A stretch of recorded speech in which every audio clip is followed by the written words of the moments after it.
Halo teman-teman sepak bola, selamat malam. Selamat datang kembali di channel YouTube ini dan masih bersama saya, Anton R. Tentunya masih seputar sepak bola. Ya, kita akan ngobrolin bola tipis-tipis. Seperti janji saya di video sebelumnya, video kali ini saya akan membahas beberapa pertandingan yang telah berlangsung di Liga Inggris. Khususnya, video kali ini kita akan membahas secara khusus The Gunners Arsenal yang membantai tamunya Manchester City 5-1 di Emirates Stadium. Bagaimana kisahnya, ceritanya? Mari kita bahas. Ya, sebelum kita membahas lebih jauh tentang The Gunners Arsenal yang membantai tamunya Manchester City, pertandingan sebelumnya ada yang menarik, teman-teman. Nottingham Forest yang membantai tamunya Brighton 7-0 tanpa balas, teman-teman. Cukup mengejutkan. Memang saya tidak menonton pertandingan ini, tapi melihat hasilnya ini cukup mengejutkan. Bukan lagi cukup ya, sangat mengejutkan teman-teman. Bagaimana Chris Wood dan kawan-kawan mencetak 7 gol dan tidak bisa dibalas 1 gol pun oleh tamunya Brighton. Nah, Chris Wood yang telah mengkoleksi 17 gol sebagai pencetak gol terbanyak buat Nottingham Forest pada musim ini, dan dia ada di peringkat ke-4 mungkin ya dalam pencetak gol terbanyak di Liga Inggris. Ya, oke lah ya buat Chris Wood. Nah, peringkat pertama ada Muhammad Salah. Pertandingan berikutnya, teman-teman. Pertandingan berikutnya ada Liverpool yang menang 2-0 di kandang Bournemouth. Nah, buat pertandingan ini ya memang saya juga tidak menontonnya, tapi melihat hasilnya ya lumayan lah ya. Tidak ada yang begitu mengejutkan. Liverpool is Liverpool, Bournemouth is Bournemouth. Jadi ya wajar lah kalau Bournemouth kalah atas tamunya yang peringkat 1 itu ya, Liverpool. Nah, berikutnya yang menarik teman-teman, dari Old Trafford, markas setan merah, Crystal Palace membantai tuan rumah 2-0 tanpa balas. Can you imagine? Manchester United. Ternyata Manchester bukan red, bukan juga blue. Ya, karena si merah di Liga Inggris sekarang dikuasai oleh Nottingham Forest. Pertanyaannya, apakah Nottingham Forest layak disebut sebagai setan merah pengganti Manchester United? Dan apakah Manchester United bisa meningkatkan performanya sehingga lolos dari jurang degradasi di musim ini? Karena kalau dia dengan performa seperti ini terus, lawan Crystal Palace saja dibantai 2-0 di kandang sendiri lagi, maka harapannya bisa saja MU masuk ke jurang degradasi. Nah, ini juga PR buat Tottenham Hotspur. Nah, walaupun Tottenham Hotspur kemarin menang 2-0 atas tuan rumah Brentford. Nah, pertandingan berikutnya Chelsea West Ham. Chelsea menang 2-1. Ya, ini tidak ada yang begitu mengejutkan ya. Kita langsung ke membahas yang inti-inti saja. Nah, The Gunners Arsenal, teman-teman. The Gunners Arsenal bermain di Emirates Stadium, markas The Gunners Arsenal. The Gunners Arsenal membantai tamunya Manchester City. Ini yang saya katakan tadi, Manchester City itu bukan blue, bukan juga red sekarang. Dia nggak tahu apa, mau jadi apa. 7 pertandingan berturut-turut City kalah, termasuk terakhir lawan Arsenal. 5-1 dibantai. Dan secara statistik maupun secara pertandingan semua dikuasai oleh pemain-pemain The Gunners Arsenal, oleh seluruh anak asuh The Gunners Arsenal, teman-teman.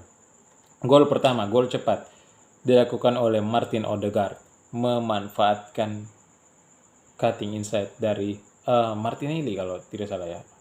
Martinelli, maybe, lupa, atau Trossard gitu. Nah, babak kedua Erling Haaland membalasnya. Erling Haaland dengan attitude-nya, dengan kesombongannya, katanya stay humble, tapi kelakuannya kayak gitu. Langsung 1 menit langsung dibalas oleh Thomas Partey. Nah, jadi euforia Manchester City ini yang membalas, menyeimbangkan skor 1-1 langsung dibalas oleh Thomas Partey. Cukup 1 menit lewat tendangan spekulasi dari luar garis 16. Sungguh tidak bisa disebutkan dengan kata-kata, teman-teman. Nah, gol kedua Thomas Partey, gol ketiga oleh Lewis Kelly, sama juga. Gol keempat dari Kai Havertz, walaupun bukan dari luar garis 16, tapi Kai Havertz mencoba melakukan tendangan spekulasi juga dan berbuah hasil dari kaki kirinya. Nah, gol terakhir Ethan Nwaneri. Gol ini juga yang cukup spektakuler dan mengejutkan, teman-teman.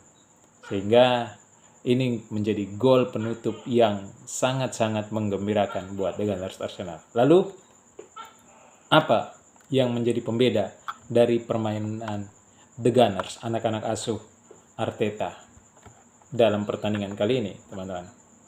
Nah, dalam pertandingan kali ini, yang menjadi pembeda adalah kita bisa lihat pemain-pemain The Gunners lebih kreatif dalam pertandingan. Tidak sama dengan pertandingan-pertandingan sebelumnya, pertandingan-pertandingan lain. Pemain-pemain The Gunners Arsenal lebih mampu inisiatif untuk melakukan shoot, melakukan percobaan tendangan spekulasi, tapi dengan keakuratan yang baik. Ini yang harusnya dilakukan oleh anak-anak asuh Arteta. Ini yang harusnya dilakukan oleh Arteta sejak kemarin-kemarin, harusnya gitu, teman-teman ya. Jadi tidak lagi terlalu membawa bola ke dalam, tapi harus berani melakukan inisiatif, melakukan shooting dari baik dari luar garis 16 maupun ketika ada peluang harus berani melakukan ini, seperti yang dilakukan Thomas Partey, Nwaneri gitu. Jadi tidak lagi cuman mutar-mutar bermain bola dari kiri ke kanan mengharapkan cutting inside gitu. Tidak. Tapi ketika melihat ada peluang, nah, gelandang-gelandang seperti ini yang kita harapkan. Partey, Nwaneri gitu. Mampu melihat peluang, mampu melakukan inisiatif dengan melakukan tendangan spekulasi. Sehingga, tapi ingat, harus akurat juga. Nah, ini yang saya harapkan juga dari timnas U20-nya Indra Safri, harusnya seperti ini.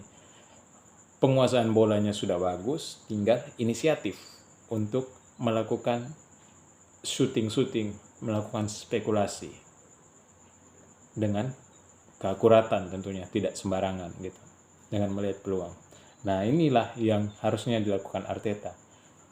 Jika bermain seperti ini terus, maka sudah tentu mungkin saja dengan asumsi ya, Liverpool, beberapa pertandingan Liverpool tergelincir. Nah, harusnya Arsenal bisa meraih kemenangannya dengan bermain seperti ini, mempunyai inisiatif untuk mencetak gol dengan cara melakukan shooting, melakukan spekulasi akurat.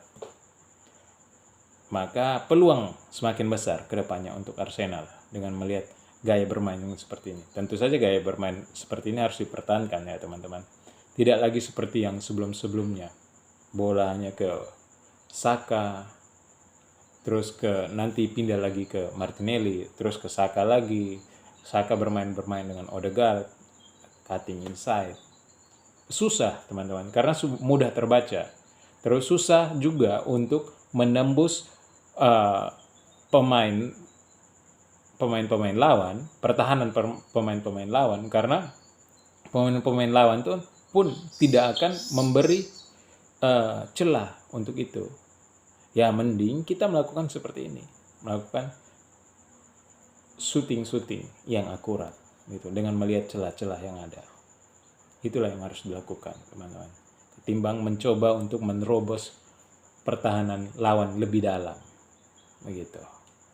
Nah, inilah kebahagiaan saya ketika melihat pertandingan ini, bukan dari segi hasil tapi dari segi cara bermain Arsenal yang bisa berinisiatif. Dan ini yang saya harapkan terjadi pada Arsenal di pertandingan-pertandingan sebelumnya dan termasuk pertandingan-pertandingan berikutnya. Oke, itu saja video kali ini yang kita bahas tentang The Gunners Arsenal versus Manchester City. Manchester City, jangan menangis. See ya.